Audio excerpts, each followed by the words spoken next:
ఒకవేళ నీ కుటుంబంలో కనుక ఎవరికి సమాధానం లేదో నాకు తెలియదు, ఎవరి మధ్య గొడవలు జరుగుతున్నాయో తెలియదు, ఎవరు గొడవలు పెడుతున్నారో తెలియదు, ఎవరు ఏ రకంగా విషపు చూపు చూస్తున్నారో తెలియదు.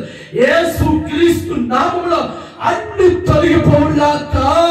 నీ పిల్లలు నీతో సమాధానం ఉండుగాక, నీ భర్త నీతో సమాధానం ఉండుగాక, నీ భార్య నీతో సమాధానం కలిగి బ్రతుకుడుగాక. దేవుడి మాటలు వినాలి కదా,